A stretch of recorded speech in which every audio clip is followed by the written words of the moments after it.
সকলকে most welcome জানাচ্ছি তোমাদের চ্যানেল সানিসো লার্নিংয়ে। আজ এই সবেমাত্র তোমরা ফিজিক্স অর্থাৎ পদার্থবিদ্যা পরীক্ষাটি দিয়ে আসলে তোমাদের মনে হয়তো অনেকেরই মনে হয়তো কোশ্চেন জাগবে যে আমরা ঠিক করে এলাম তা দেখব। তাই তোমাদের চিন্তা নেই, আমি তো আছি। তাই তোমাদের সমস্ত প্রশ্নের উত্তর নিয়ে আজকে আমি তোমাদের ফিজিক্স অর্থাৎ পদার্থবিদ্যার কোশ্চেন পেপার সলভ নিয়ে আলোচনা করব। সমস্ত এমসিকিউ নিয়ে আলোচনা করব এবং এসএকিউ কী ধরনের কোশ্চেন সমস্ত পড়েছে, এই বছর কি সত্যি কোশ্চেন কি কঠিন হয়েছে, এই সমস্ত নিয়ে আলোচনা করব। তাই তোমরা ভিডিওটি শেষ পর্যন্ত দেখবে এবং চ্যানেলে নতুন হয়ে থাকলে অবশ্যই তোমাদের চ্যানেল এই সানিসো লার্নিংকে সাবস্ক্রাইব করে আমাদের পরিবারের সদস্য হয়ে যেতে পারো। তাহলে চলো শুরু করা যাক ক্লাস 12 ফিজিক্স 2024 পরীক্ষার কোশ্চেন পেপার নিয়ে। চলো শুরু করা যাক। প্রশ্নটি 5 মিটার ব্যাসার্ধের একটি বৃত্তের কেন্দ্রে 100 মাইক্রোকুলম তড়িধানে অবস্থিত একটি একক ধনাত্মক আধানকে বৃত্তের পরিধি বরাবর একবার প্রদক্ষিণ করাতে সম্পাদিত কার্য করতে হবে। অপশন হবে ডি 0 জুল। দ্বিতীয়টা দেখে নাও। দ্বিতীয়টা হচ্ছে যে একটি ধারকের ধারকত্ব 2 × 10⁻⁶ ফ্যারাড এবং বিভব 200 ভোল্ট। এটিকে সম্পূর্ণরূপে অনাহিত করলে মুক্ত হওয়ার শক্তির পরিমাণ হবে অপশান সি 0.8 জুল। তৃতীয় নম্বর কোশ্চেনটি এখানে যে 100 ডিগ্রি সেলসিয়াস উষ্ণতায় একটি বাল্বের ফিলামেন্টের রোধ 100 ওহম। যদি রোধের উষ্ণতা গুণাঙ্কের মান 0.005 পার ডিগ্রি সেলসিয়াস হয় তাহলে কোন উষ্ণতায় রোধটির মান 200 ওহম হবে? অপশন হবে এটা 200 ডিগ্রি। একটি তড়িৎবাহী দীর্ঘ ঋজু তার বহিস্থ সুষম চৌম্বক ক্ষেত্রের সঙ্গে থিটা কোণ করে রাখা আছে, তারটি সর্বোচ্চ বল অনুভব করবে যদি এক্ষেত্রে ডেটটা অ্যান্সার হবে থিটা সহ 90 ডিগ্রি হলে। পাঁচেরটা তড়িৎ চুম্বক বর্তনীতে এই তড়িৎ চুম্বক তৈরিতে নরম লোহা ব্যবহার করা হয়, কারণ নরম লোহার আছে এ অপশানটি হবে রাইট, নিম্ন ধারণ ক্ষমতা ও উচ্চ সহনশীলতা। ছয়টা দেখে নাও। যখন একটি চুম্বককে কুণ্ডলীর দিকে অগ্রসর করানো হয় তখন উৎপন্ন তড়িৎচালক বল নির্ভর করে। অপশান এ হবে যে কুণ্ডলীর পাক সংখ্যার উপর। অ্যামিটারের সাহায্যে পরবর্তী প্রবাহ পরিমাপ করা যায় না, কারণ এক্ষেত্রে অপশান হবে সি একটি পূর্ণচক্রে তড়িৎ প্রবাহের গড় মান 0 হয়। 8 নম্বর কোশ্চেনটি একটি তড়িৎচুম্বকীয় তরঙ্গের শক্তি তার তড়িৎ ক্ষেত্র ও চৌম্বক ক্ষেত্র বরাবর যে অনুপাতে বণ্টিত হয় তা হবে অপশান এ 1:1।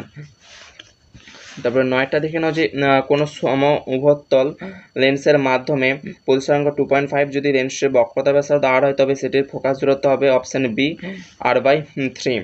10টা দেখে নাও যে ইয়ংয়ের দ্বিরেখা ছিদ্র পরীক্ষায় ব্যতিচার রশ্মি এর কোনো একটি গতিপথে পাতলা কাচের পাত প্রবেশ করালে এক্ষেত্রে যে পরিবর্তন হবে সেটা হবে ঝালের প্রস্থ হ্রাস পেয়ে যাবে অপশান এ। নম্বর কোশ্চেনটি যে সম্পৃক্ত আলোক তড়িৎ প্রবাহমাত্রার মান নির্ভর করে অপশান ডি আলোক প্রাবল্যের উপর। 12টি বোর কক্ষপথে আবর্তনকারী ইলেকট্রনের কৌণিক ভরবেগ এল এবং ব্যাসার্ধ আর এর মধ্যে সম্পর্ক হচ্ছে অপশান এ এল ভ্যারিজিয়াস অফ আর। 13 নম্বর কোশ্চেন যে কমপক্ষে একটি ইনপুট নিম্ন অবস্থায় থাকলে আউটপুট উচ্চ অবস্থায় থাকবে যে লজিক গেটের ক্ষেত্রে তা হলো ন্যান্ড গেটের ক্ষেত্রে অপশান এ। 14 নম্বর কোশ্চেন যে প্রক্রিয়ায় বাহক তরঙ্গের বিস্তার তথ্য সংকেতের তাৎক্ষণিক বিস্তারের সাথে সমানুপাতিক করা হয় তাকে বলে অপশান এ ওটা হবে বিস্তার মডিউলেশন। তোমরা ইতিমধ্যেই দেখতে পাচ্ছ সেকশন 2 অর্থাৎ গ্রুপ এর এসএকিউ শুরু হয়ে গেছে। মোট 4টি এসএকিউ রয়েছে। সমস্ত এসএকিউ নিয়ে আলোচনা করলে বা সমস্ত প্রশ্ন নিয়ে আলোচনা করলে ভিডিওটি অনেক বড় হয়ে যাবে, তাই আমি ভিডিওটি বেশি লেন্থি করতে চাই না। তোমরা যদি এই সমস্ত এসএকিউ ছাড়াও 2 নম্বর বা 3 মার্কস বা 5 মার্কসের কোশ্চেনের উত্তরগুলো জানতে চাও অবশ্যই আমাকে কমেন্ট করে জানাবে, আমি তারও ভিডিও বানিয়ে দেবো।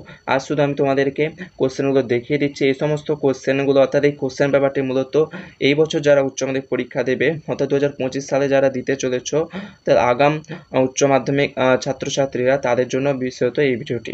তো তোমরা শুধু কোশ্চেনটি দেখে নাও। 4টি এখানে এসএকিউ রয়েছে, এখানে অথবাও দেওয়া রয়েছে। গ্রুপ বি অর্থাৎ এখানে রয়েছে 2 নম্বরের কোশ্চেন দেখে নাও। 2 নম্বর কোশ্চেনগুলো তোমরা দেখে নাও, খুব সহজা পড়েছে এবং কয়েকটি একটু ঘুরিয়ে তোমাদেরকে দিয়েছিল এই বছরে।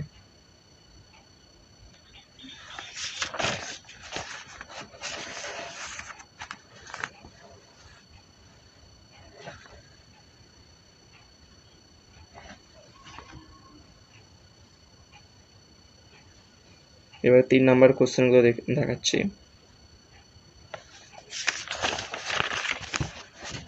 দেখো 3 নম্বর 12 দাগ অবধি চলে এসেছে।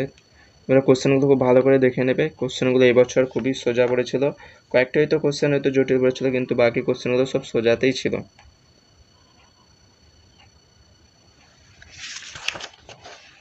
এরপর দেখে নাও 5 মার্কসের কোশ্চেন শুরু হয়েছে গ্রুপ ডি।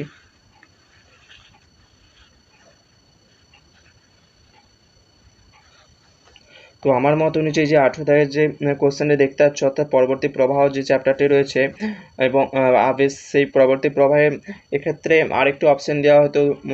যিনি পরীক্ষা অর্থাৎ কোশ্চেনটি বানিয়েছেন তার পক্ষে হয়তো উচিত ছিল আরেকটি কোশ্চেন আরেকটু অথবা দেওয়া, কিন্তু এক্ষেত্রে অথবাটি দেয়নি। তাই এক্ষেত্রে অনেকের কমেন্ট আছে যে এই কোশ্চেনটি একটু গোলমাল হয়েছে, এই 18 দাগের কোশ্চেন এখানে অথবাটি দিলে খুব ভালো হতো। তো কী করবে, আর কিছু করার নেই। দেখে নাও, অথচ এখানে আলো থেকে খুবই সহজ কোশ্চেনটি পড়েছিল অপটিক্স থেকে, তো এখানে দেখো অথবা দিয়েছে। বন্ধুরা, এই ছিল সম্পূর্ণ কোশ্চেন পেপারের ফুল সলভ নিয়ে এবং এমসিকিউগুলো। তোমরা যদি তোমাদের কতগুলো এমসিকিউ ঠিক হলো তা অবশ্যই আমাকে কমেন্ট করতে ভুলবে না। এক্ষেত্রে ইংলিশ ভার্সন শুরু হয়ে গেছে। বন্ধুরা, এই ছিল আজকের ভিডিওর মূল টপিকস। তোমরা যারা তোমাদের এই চ্যানেলে নতুন এসেছো, অবশ্যই তোমাদের এই চ্যানেলটিকে সাবস্ক্রাইব করে আমাদের পরিবারের সদস্য হয়ে যাবে। এবং ভিডিওটি ভালো লাগলে অবশ্যই লাইক, কমেন্ট, শেয়ার করতে একদম ভুলবে না। চলো দেখা যাক পরবর্তী ভিডিও নিয়ে।